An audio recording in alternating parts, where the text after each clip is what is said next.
So another simulation. This time you're going to click on this intro, and you've now got a laser pointer that you can move around like that. You can view it either as a ray or as a wave of light.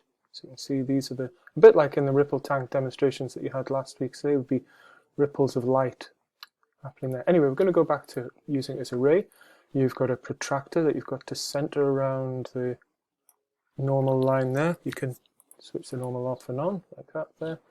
You've got two different materials. At the top here it's air, but you can change that to water or glass. And at the bottom it's already set to water, and again you can change that to water glass down there. The light intensity meter you can use to measure the brightness of the light there in terms of percentage of the light ray there. If you do need to reset it, you just press this orange button down here, and the refractive index is this number that you've got here for the different materials. When you click to wave, then you can put it to normal or slow motion down here for measuring the speed of the wave later on.